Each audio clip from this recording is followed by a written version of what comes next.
नमस्ते, मैं हूं फराह खान और आप देख रहे हैं आज की ताजा खबर। कोरोना का खतरा लगातार तेजी से बढ़ रहा है। कोरोना के खिलाफ इस जंग में मास्क ही सबसे बड़ा हथियार है। न्यूज 18 भी सबसे यही अपील करता है कि मास्क जरूर पहने। न्यूज 18 ने मास्क के लिए मुहिम भी शुरू की है, #मास्क पहनो इंडिया। न्यूज 18 आप सबसे भी यही अपील करता है कि मास्क जरूर पहने, क्योंकि सावधानी ही सबसे बड़ा बचाव है। चलिए आगे बढ़ते हैं। महाराष्ट्र में कोरोना की रोकथाम के लिए लागू तमाम सख्तियों के बावजूद कोरोना के मामले तेजी से बढ़ रहे हैं।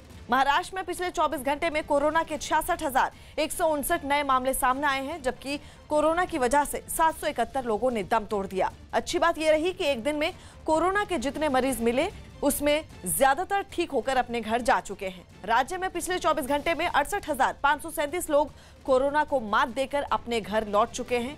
वहीं मुंबई की बात करें तो वहां पिछले 24 घंटे में 4,174 कोरोना के मरीज मिले हैं, जबकि 82 लोगों ने दम तोड़ दिया।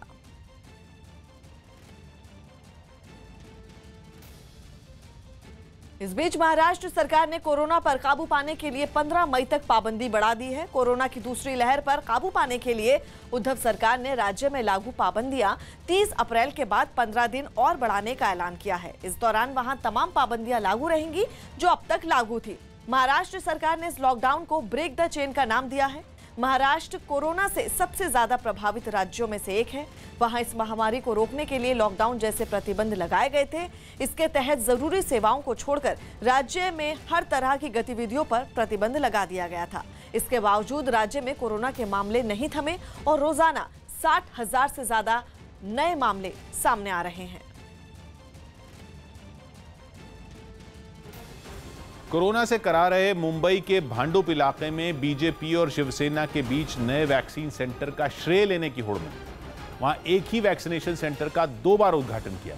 पहले बीजेपी की पार्षद ने फीता काटा, जिसके बाद मुंबई की मेयर किशोरी पेडनेकर सावित्रीबाई ज्योतिबा फुले अस्पताल पहुंची और वहां बनाए गए वैक्सीनेशन सेंटर का उद्घाटन किया। इस दौरान उनके समर्थकों ने नारे भी लगाए, छत्रपति शिवाजी महाराज की जय। इसके बाद वहां लोगों को वैक्सीन लगाने का काम शुरू कर दिया गया। लेकिन इससे पहले भी वहां एक समारोह हुआ जिसमें बीजेपी पार्षद साक्षी ने वैक्सीनेशन सेंटर की शुरुआत की घोषणा की। आमचं पूर्ण आयोजित होतं आणि स्थानिक नगरसेविका म्हणून सकाळी येऊन आम्ही याचं उद्घाटन केलं। वहीं मेयर ने भरोसा दिया कि आने वाले दिनों में टीका अभियान और तेज किया जाएगा। देश भर में कोरोना संकट के बीच प्रधानमंत्री नरेंद्र मोदी ने आज मंत्री परिषद की बैठक बुलाई है। ये बैठक सुबह 11 बजे होगी। वीडियो कॉन्फ्रेंसिंग के जरिए होने वाली इस बैठक में कोरोना की वजह से बने हालात और दवा समेत कई मुद्दों पर चर्चा होगी। कोरोना महामारी की दूसरी लहर के दौरान ये केंद्रीय मंत्रिपरिषद की पहली बैठक है। इससे पहले पीएम मोदी कोरोना पर मुख्यमंत्रियों के साथ कई बैठकें कर चुके हैं। सूत्रों के मुताबिक इस बैठक में 18 से 45 साल के लोगों के लिए शुरू हो रहे टीकाकरण अभियान को लेकर भी चर्चा हो सकती है। पंजाब के बठिंडा से रोंगटे खड़े कर देने वाला एक वीडियो सामने आया, जहां वहां महिंद्रा कंपनी की गाड़ियों के एक शोरूम में भीषण आग लग गई। बताया गया कि यह आग शॉर्ट सर्किट की वजह से भड़की और उसने चंद मिनटों में ही शोरूम की 2 मंजिला इमारत को अपनी चपेट में ले लिया। बताया गया कि शोरूम के अंदर केमिकल से भरे कई डिब्बे रखे गए थे, जिसकी वजह से आग तेजी से भड़की और पलक झपकते ही उसने भयानक रूप ले लिया। आग की भीषण लपटें दूर से ही उठती दिखाई दी। उससे निकलने वाला काला धुआं भी पूरे इलाके में छा गया। खतरनाक लपटों को देख वहां लोगों की भीड़ जमा हो गई, जिन्होंने फायर ब्रिगेड को इस घटना की जानकारी दी, जिसके बाद कई गाड़ियों के साथ दमकल कर्मी वहां पहुंचे और आग बुझाने में जुट गए। इस दौरान उसमें धमाके भी होते सुनाई दिए। रात हो रही है, तुम देख रहे हो ब्लास्ट किਵੇਂ हो रहा है। करीब 3 घंटे की कड़ी मेहनत के बाद शोरूम में लगी आग को दमकल विभाग के लोगों ने बुझा दिया।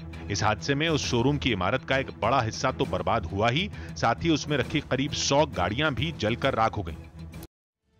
केंद्रीय गृह मंत्रालय ने राज्यों और केंद्र शासित प्रदेशों को कोरोना की रोकथाम के लिए दिशा निर्देश जारी किए हैं, जो 31 मई तक लागू रहेंगे।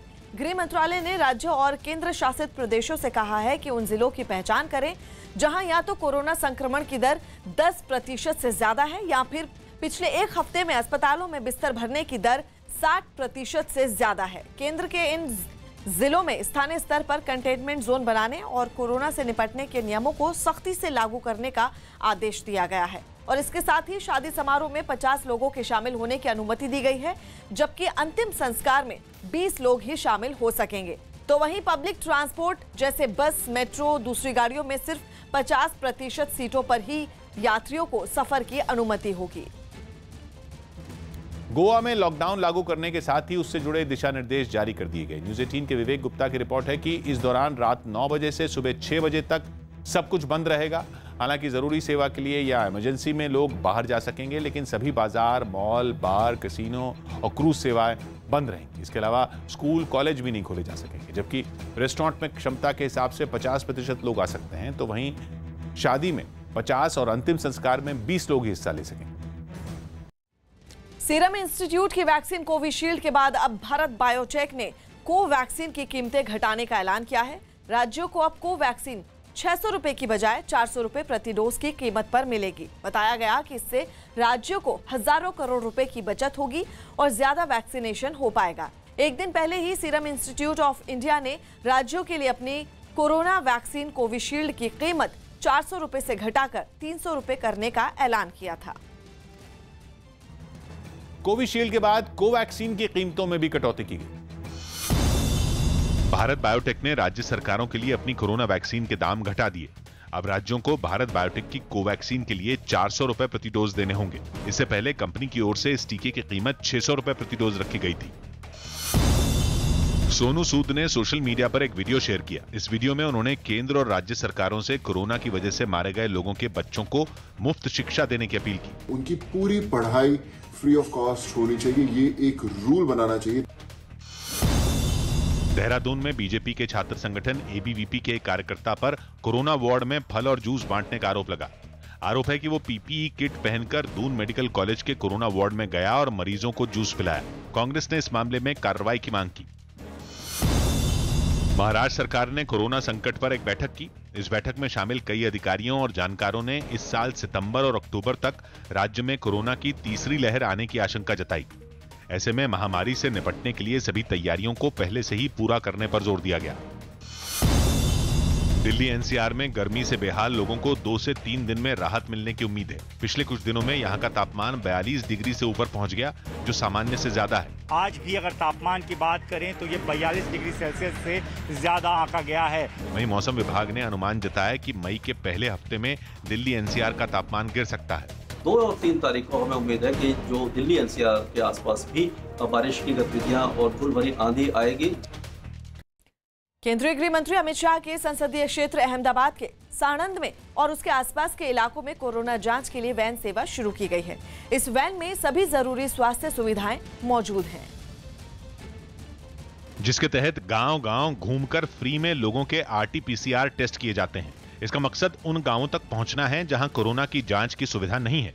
बताया गया कि अलग-अलग गांवों के लिए समय और तारीख पहले से तय होती है और गांव में पहुंचते ही लोग एक दूसरे से दूरी बनाकर वैन के बाहर खड़े हो जाते हैं और फिर एक-एक कर सभी की कोरोना जांच की जाती है। घर बैठे गंगा से, त्यारे आई से यूनिटी 1 आरटी-पीसीआर टेस्ट की रिपोर्ट 24 घंटे में दे दी जाती है। कोरोना की जांच के अलावा इस वैन में ब्लड टेस्ट भी किए जाते हैं। यही वजह है कि लोग घर बैठे मिल रही इन सुविधाओं का खूब फायदा उठा रहे हैं। फायदो तो घणो थशे, आम पब्लिक ने घणो फायदो। खबर है कि इस वैन के अलावा 7 एम्बुलेंस और आईसीयू ऑन व्हील सेवा की भी शुरुआत की गई।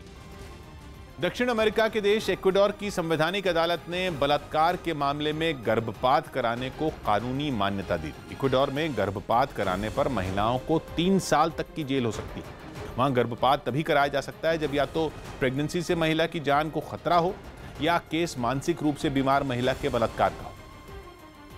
ऐसे में जब संवैधानिक अदालत ने ये शर्तें हटा लीं तो महिला संगठनों की खुशी का कोई ठिकाना ही नहीं रहा। कई महिलाएं राजधानी कीतो में अदालत के बाहर जुट गईं और अपनी जीत का जश्न मनाने लगीं।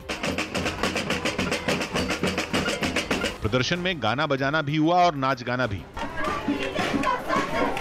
वैसे तो प्रशासन की तरफ से साफ आदेश था कि कोर्ट का फैसला चाहे जो भी हो, किसी भी तरह का प्रदर्शन नहीं होगा, लेकिन इसके बावजूद फैसले का समर्थन और विरोध करने वाले प्रदर्शनकारी कोर्ट के बाहर जमा हो गए। कहीं दोनों पक्ष आपस में भिड़ ही न जाएं, इसलिए पुलिस को उनके बीच दीवार बनकर खड़ा होना पड़ा। पटना में कोरोना नियमों का पालन करवाने के लिए सड़कों पर उतरी पुलिस पर कुछ लोगों ने हमला कर दिया। बताया गया कि पुलिस ने वहां मास्क न पहनने वाले कुछ लोगों को रोका और उनसे पूछताछ की थी, जिस पर कुछ लोग भड़क गए और उनके पुलिस वालों के साथ बहस शुरू हो गई। थोड़ी ही देर में अचानक भीड़ ने वहां खड़े दरोगा और बाकी पुलिस वालों पर हमला कर दिया।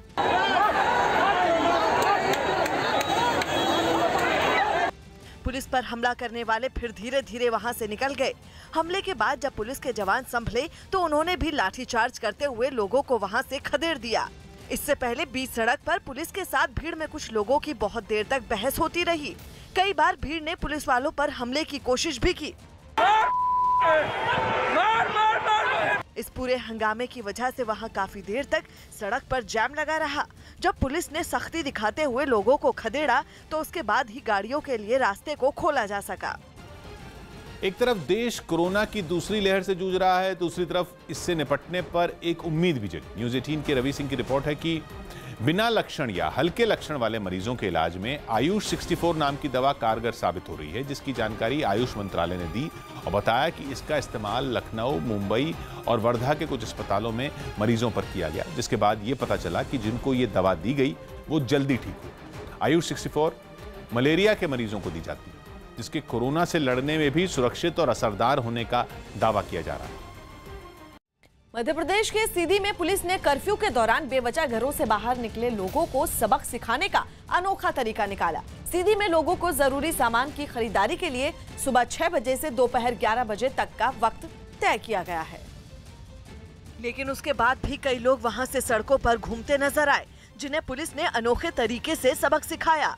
वहां लोगों को सजा देने के लिए पुलिस ने लाठी का नहीं बल्कि कॉपी और कलम का इस्तेमाल किया।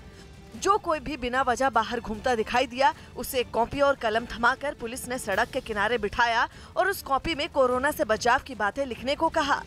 छोटे छोटे अक्षर लिखो, 3 बार आएगा। घर पे रहें, सुरक्षित रहें, घर पे रहें, सुरक्षित रहें, घर पे रहें, सुरक्षित रहें। बताया गया कि सजा के तौर पर 44 पेज की कॉपी को भरने के बाद ही लोगों को वहां से जाने दिया गया। हालांकि इस अनोखी सजा से पहले नियम तोड़ने वाले कुछ लोगों से उठक बैठक भी लगवाई गई। जल्दी मारो, जल्दी मारो। इस दौरान पुलिस ने लोगों से घरों में रहने की अपील भी की। हरियाणा के जींद से चौंकाने वाली तस्वीरें सामने आई। वहां मुख्यमंत्री मनोहर लाल खट्टर के दौरे से हुई दिक्कत पर लोग भड़क गए। खट्टर वहां के एक अस्पताल का जायजा लेने पहुंचे, लेकिन उनके इस दौरे ने वहां इलाज कराने पहुंचे लोगों की मुसीबतें बढ़ा दी। आखिरकार अपने मरीज को तड़पता देख एक बुजुर्ग अस्पताल का दरवाजा पीटने लगा। बुजुर्ग की इस कोशिश के बाद अंदर मौजूद पुलिस वालों ने दरवाजा खोला और तब जाकर मरीज को अंदर जाने दिया गया। बताया गया कि बुजुर्ग के साथ मौजूद मरीज की हालत खराब थी और वो काफी देर से डॉक्टर का इंतजार कर रहे थे। आरोप है कि अस्पताल का ज्यादातर स्टाफ सीएम के दौरे में जुट गया, जिसकी वजह से अस्पताल के बाकी काम ठप हो गए।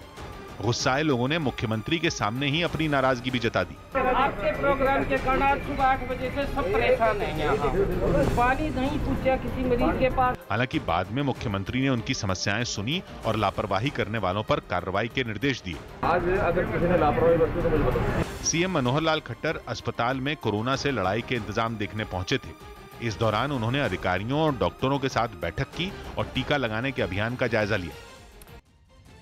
यूपी के कानपुर में एक ऑक्सीजन प्लांट में सिलेंडर की रिफिलिंग करते समय जबरदस्त हादसा हो गया। सिलेंडर रिफिल करने के दौरान ये फट गया, जिससे वहां काम कर रहे 2 मजदूर हादसे का शिकार हो गए। इस हादसे में एक मजदूर की मौत हो गई, जबकि दूसरे मजदूर का इलाज चल रहा है। हादसे की वजह से प्लांट को भारी नुकसान पहुंचा है। कोरोना संक्रमण के दौर में कानपुर में जबरदस्त ऑक्सीजन का संकट देखने को मिल रहा है। इसी दौरान पनकी में स्थित इस फैक्ट्री में विस्फोट हो गया है। आपको बता दें कि देर रात में यहाँ पर काम चल रहा था और सुबह तड़के यहाँ पर विस्फोट हो गया, जिसके चलते कई मजदूर घायल हो गए हैं और एक मजदूर की मौत हो गई है। फैक्ट्री प्रशासन फिलहाल मामले में कोई जानकारी देने से बच रहा है, लेकिन आप देख सकते हैं कि ये विस्फोट कितना बड़ा था, किस तरीके से यहाँ पर हादसा हुआ और ये ऊपर की जो छत है वो पूरी तरीके से उड़ गई है और नीचे सारा सामान बिखरा पड़ा हुआ है। आलम यह है कि विस्फोट को तकरीबन 2 घंटे हो चुके हैं और पुलिस के अधिकारी और प्रशासन के आला अधिकारी मौके पर नहीं पहुंचे हैं। वहीं फैक्ट्री प्रशासन यह बताने को तैयार नहीं है कि इस विस्फोट में कितने लोगों की मौत हुई है और कितने लोग घायल हुए हैं। हालांकि एक जो मज़दूर है वो दबा हुआ है आगे, उसकी मौत हो चुकी है। लेकिन सबसे हैरानी की बात यह है कि इतना समय बीत जाने के बाद भी पुलिस और प्रशासन के आला अधिकारी मौके पर नहीं पहुंचे हैं और फैक्ट्री प्रशासन अपने हिसाब से माहौल को मैनेज करने में जुटा हुआ है। श्याम तिवारी, न्यूज़ 18 उत्तर प्रदेश कानपुर। मध्य प्रदेश के दमोह में प्रशासन के अधिकारियों ने बगैर मास्क के गाड़ी में बैठे एक संत को रोका, जिस पर वो संत झल्ला गए।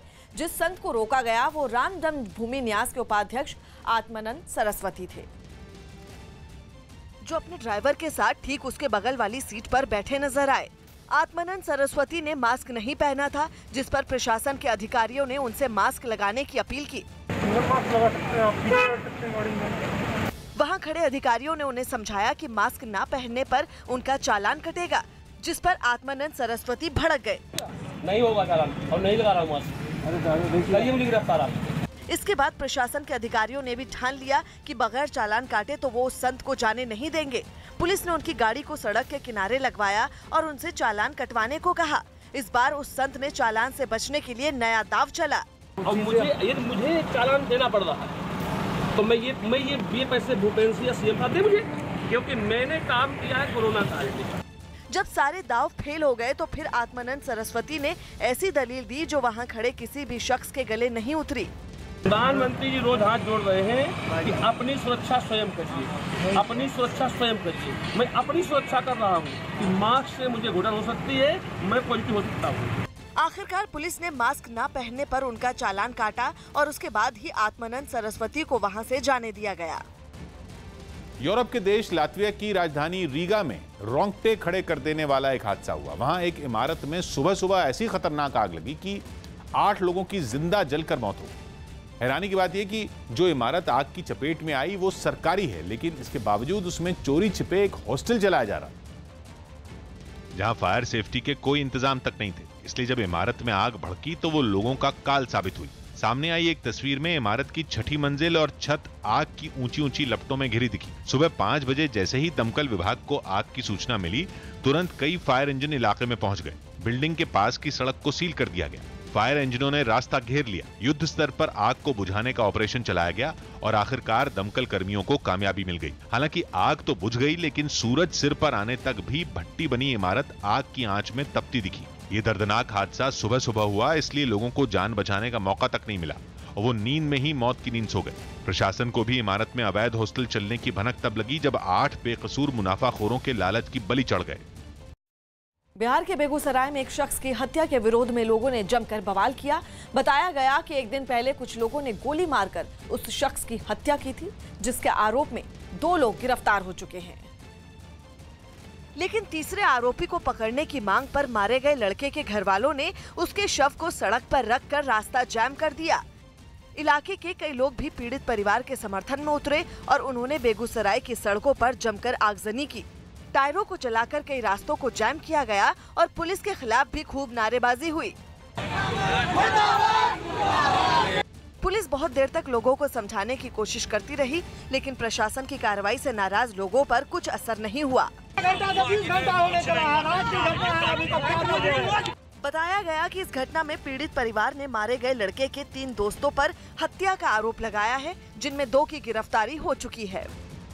कोरोना की दूसरी लहर में मेडिकल उपकरण और दवाओं की जरूरत को पूरा करने के लिए भारत ने विदेशी मदद से जुड़ी नीति में बदलाव किया। न्यूज़ 18 के नीरज कुमार की रिपोर्ट है कि केंद्र सरकार 2004 में आई सुनामी के बाद पहली बार विदेशों से सहायता लेने को तैयार हुई।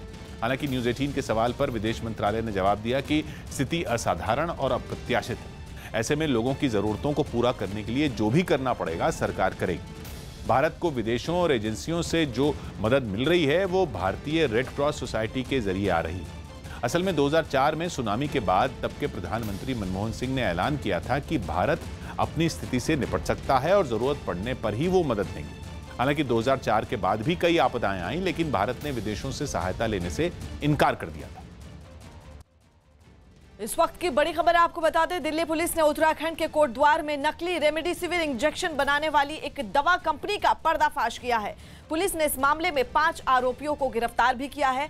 आरोप है कि ये सभी नकली रेमडेसिविर 25,000 रुपए में बेचा करते थे। पुलिस ने कंपनी से करीब 200 नकली रेमडेसिविर को बरामद करने का भी दावा किया है। और आनंद तिवारी हमारे सहयोगी इस वक्त फोन लाइन पर मौजूद हैं। आनंद, और क्या जानकारी? जी देखिए, बड़ा दिल्ली पुलिस की क्राइम ब्रांच की जो रेड है वो अभी भी उत्तराखंड के हल्द्वानी में चल रही है और वहां पर एक फैक्ट्री चल रही थी जिसमें कि दवा कंपनी जिसे बोला जाएगा, जहां पर ये रेमडेसिविर इंजेक्शन जो है फर्जी बनाए जा रहे थे और इन्हें मोटे दाम में मार्केट में सेल किया जा रहा था। इस कंपनी का भंडाफोड़ किया है, 5 लोगों को गिरफ्तार किया है। जो कंपनी का सारा साजो सामान है, इलेक्ट्रॉनिक इक्विपमेंट है, उसको भी जब्त कर लिया है और लगातार ये रेड जारी है। अब तक जानकारी मिली कि 2000 से ज्यादा ये इंजेक्शन जो है ये मार्केट में ब्लैक कर चुके हैं पकड़े गए आरोपी। शुक्रिया आनंद। दिल्ली में कोरोना की दूसरी लहर बेहद घातक साबित हो रही है। हर दिन कोरोना के नए मामलों के साथ मौतों का आंकड़ा भी बढ़ रहा है। दूसरी ओर अस्पतालों की स्थिति भी बेहद खराब बनी हुई है। मरीजों को अस्पतालों में बेड और ऑक्सीजन के लिए काफी मुश्किलों का सामना करना पड़ रहा है। तो वहीं दूसरी तरफ कोरोना के मामले बढ़ते ही जा रहे हैं। आपको बता दें, दिल्ली में पिछले 24 घंटे में 24,235 कोरोना के नए मरीज सामने आए हैं, जबकि कोरोना की वजह से 395 लोगों की मौत हो गई है, जो अब तक का सबसे ज्यादा आंकड़ा है। दिल्ली में अब तक कोरोना की वजह से 15,772 लोग अपनी जान गंवा चुके हैं। मुंबई में लावारिस शवों के अंतिम संस्कार के लिए मुंबई पुलिस के एक हेड कांस्टेबल ने मदद का हाथ बढ़ाया। बताया गया कि वो उन्हीं शवों का अंतिम संस्कार करते हैं जिन्हें कोरोना से मौत के बाद उनके घर वाले लेने नहीं आते। ऐसे में ज्ञानदेव वारे नाम के ये कांस्टेबल ही सहारा बनते हैं। उनकी इस मदद की कुछ तस्वीरें भी सामने आई, जिनमें एक तस्वीर में वो अपने साथियों के साथ गाड़ी से एक शव को उतारकर अंतिम संस्कार के लिए ले जाते दिखे। बताया गया कि इन लावारिस शवों को मुखाग्नि भी वो खुद ही देते हैं। यही नहीं, वो इस काम में सभी धर्मों का भी पूरा ख्याल रखते हैं। मुस्लिम धर्म से दफन करता हो, हिंदू रहता अपने विद्युत दानी में उसका अंतिम संस्कार करता है। खबर है कि कोरोना से मरने वाले करीब 500 लावारिस लोगों का वो अब तक इसी तरह अंतिम संस्कार कर चुके हैं। दिल्ली के सीएम अरविंद केजरीवाल ने वैक्सीनेशन अभियान पर अधिकारियों के साथ एक बैठक की। इस बैठक में केजरीवाल ने कहा कि दिल्ली में 3 महीने के अंदर 18 साल से ज्यादा उम्र वालों को वैक्सीन लगाई जाएगी और इसके लिए राजधानी में बड़े पैमाने पर वैक्सीनेशन सेंटर बनाए जाएंगे। बैठक में स्वास्थ्य मंत्री सत्येंद्र जैन समेत कई अधिकारी मौजूद रहे। तीसरे चरण में 18 से 44 साल के लोगों के वैक्सीनेशन के लिए रजिस्ट्रेशन की प्रक्रिया शुरू हो गई है। केजरीवाल ने ट्वीट कर लोगों से वैक्सीन लगाने के लिए आगे आने की अपील भी की। 2 दिन पहले करेन समुदाय के विद्रोहियों ने म्यांमार में आर्मी बेस पर हमला किया तो ईंट का जवाब पत्थर से देने के लिए वहां की सेना ने करेन राज्य में एयर स्ट्राइक कर दी। असल में आजादी की मांग कर रहे करेन समुदाय के विद्रोही दशकों से म्यांमार की सेना से लड़ रहे हैं, लेकिन फरवरी में वहां तख्तापलट के बाद ये जंग आर पार की लड़ाई में बदल गई। और इसी कड़ी में म्यांमार की सेना के जेट और हेलीकॉप्टरों ने करेन राज्य पर ताबड़तोड़ 6 ऐसे भयानक हवाई हमले किए कि शांत इलाका थर्रा उठा। एयर स्ट्राइक के वीडियो में दूर घने जंगल में इतना धुआं उठता दिखा मानो वहां सदियों से शांत पड़ा कोई ज्वालामुखी फटा हो। जिस इलाके में एयर स्ट्राइक की गई वो पड़ोसी देश थाईलैंड की सीमा के पास है। हवाई हमले इतने खतरनाक थे कि वहां रहने वाले लोग अपनी जान बचाने के लिए अपने घर छोड़कर ही भाग खड़े हुए। उत्तर प्रदेश में भी कोरोना का कहर जारी है। राज्य में पिछले 24 घंटे में कोरोना के 35,156 नए मरीज मिले हैं, जबकि कोरोना की वजह से 398 लोगों की जान चली गई है। राज्य में सबसे ज्यादा मरीज राजधानी लखनऊ में मिले, जहां पिछले 24 घंटे में 4,126 नए कोरोना के मरीज सामने आए हैं, जबकि 37 लोगों की मौत हो गई है। नए मामलों के सामने आने के साथ ही यूपी में एक्टिव मामलों की संख्या बढ़कर 3,09,237 हो गई है। कोरोना से दम तोड़ने वाले मरीजों की संख्या भी लगातार बढ़ रही है, जो कि चिंता का विषय है। यही वजह है कि योगी सरकार ने राज्य में सख्ती और बढ़ा दी है।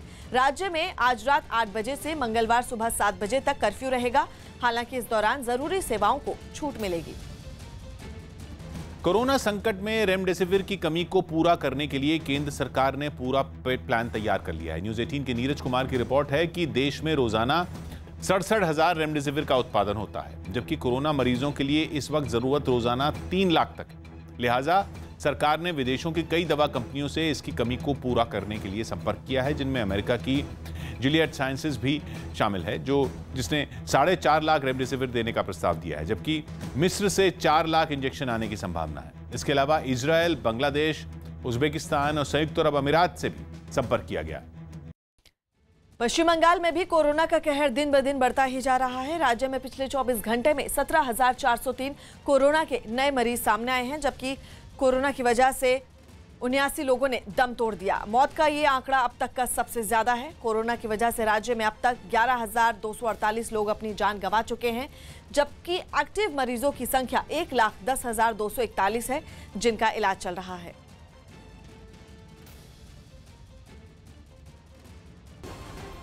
अभिनेता रणधीर कपूर को कोरोना हो गया। अभिनेता रणधीर कपूर की कोरोना रिपोर्ट पॉजिटिव आई। एक दिन पहले उन्हें तबीयत खराब होने पर मुंबई के कोकिलाबेन अस्पताल में भर्ती करवाया गया था। मुंबई के पूर्व पुलिस कमिश्नर परमबीर सिंह ने फिर बॉम्बे हाईकोर्ट का दरवाजा खटखटाया। इस बार उन्होंने अपने खिलाफ चलने वाली जांच पर रोक लगाने की मांग की। इस मामले की अगली सुनवाई 4 मई को होगी। केंद्रीय मंत्री मनसुख मांडविया ने बंदरगाहों पर बनाए गए कोविड केयर सेंटर की जानकारी ली। देश के 12 बड़े बंदरगाहों पर कोरोना मरीजों के लिए ये कोविड केयर सेंटर बनाए गए हैं। मुंबई के नगर निगम बीएमसी ने अगले 3 दिनों के लिए अपने सभी वैक्सीन सेंटर बंद रखने का फैसला लिया। बताया गया कि कोरोना का टीका न होने की वजह से यह कदम उठाया गया। कोरोना से पूरा देश बुरी तरह जूझ रहा है, लेकिन मध्य प्रदेश के आगर मालवा के कुछ गांव अपनी जागरूकता की वजह से इस बीमारी को दूर रखने में कामयाब हुए हैं। ऐसे ही एक गांव की तस्वीर सामने आई, जिसमें बच्चों से लेकर बुजुर्ग सभी अपनी जिम्मेदारी निभाते दिखे। यही नहीं, हर मकान के आगे सैनिटाइजर और साबुन का इंतजाम भी देखने को मिला, जहां हाथ धोने के बाद ही लोग घरों के अंदर घुसते दिखे। कोई भी बाहर से आता है तो हम हाथ धुलाते हैं, सैनिटाइज करते हैं, उसके बाद उसको प्रवेश दिया जाता है घर के अंदर। इन गांवों में लोग इतने जागरूक हैं कि खुद तो नियमों का पालन करते ही हैं, बाहर से आने वाले लोगों को भी पूरी जांच पड़ताल के बाद ही अंदर जाने दिया जाता है। बाहरी व्यक्ति को एक को भी अंदर नहीं आने दे रहे। मध्य प्रदेश में कोरोना के मामले तेजी से बढ़े हैं, जिसके बाद शिवराज सरकार ने मध्य प्रदेश और उत्तर प्रदेश के बीच चलने वाली बसों पर रोक लगा दी है। ये रोक 7 मई तक के लिए लगाई गई है। शिवराज सरकार ने कोरोना की रोकथाम के लिए यूपी से आने और जाने वाली बसों पर रोक लगाई है। 2 दिन से एक्टिव केस लगातार घट रहे हैं। 27 अप्रैल को 94,276 एक्टिव केस थे, वो अब घटकर 92,077 हो गए। थोड़ी राहत मिली है, लेकिन निश्चिंत होने की जरूरत नहीं है कि कोरोना ऐसा शत्रु है कि कब क्या स्वरूप धारण कर ले इसका कोई ठिकाना नहीं है। इसलिए सावधानी जरूरी है। 1 मई से शुरू होने वाले टीका अभियान के तीसरे चरण के लिए रजिस्ट्रेशन भले ही शुरू हो गया हो, लेकिन कई जगहों पर लोग वैक्सीन लगवाने के लिए टाइम स्लॉट नहीं मिलने की शिकायत कर रहे हैं। केंद्र सरकार ने 1 मई से 18 साल से ज्यादा उम्र के लोगों को भी टीका लगवाने की मंजूरी दे दी है। लेकिन लोगों की शिकायत है कि उन्हें टाइम स्लॉट ही नहीं मिल रहा। यानी वो कोविन ऐप या वेबसाइट पर अपना रजिस्ट्रेशन तो करा चुके हैं, लेकिन उन्हें किस सेंटर में और किस वक्त वैक्सीन लगेगी, इसकी जानकारी ही नहीं मिल रही। कल से भी ट्राई किया, सुबह मॉर्निंग में 4 बजे उठा तब भी ट्राई किया, कोई स्लॉट मिल ही नहीं रहा है। टीका लगाने के इस तीसरे चरण के लिए लोगों को अपना रजिस्ट्रेशन कराना जरूरी है। इसके बाद ही वो अपना मनपसंद सेंटर और तारीख चुन सकते हैं। वैक्सीन के लिए अगर आप रजिस्ट्रेशन करवाते हैं तो आपको एक टीकाकरण केंद्र मिलता है, जिसे आपको चुनाव करना पड़ता है, और उसके अलावा टाइम स्लॉट भी मिलता है। उसी टाइम पर आपको वहां जाना पड़ता है। हालांकि दिल्ली के स्वास्थ्य मंत्री ने इसके पीछे वैक्सीन की कमी की दलील दी। दावा किया गया कि सरकार की तैयारियां तो पूरी हैं, बस वैक्सीन आने का इंतजार है। अभी वैक्सीन नहीं है, वैक्सीन के लिए हमने कंपनी से रिक्वेस्ट की है। हालांकि केंद्र ने देश में वैक्सीन की कमी होने के आरोपों को खारिज कर दिया।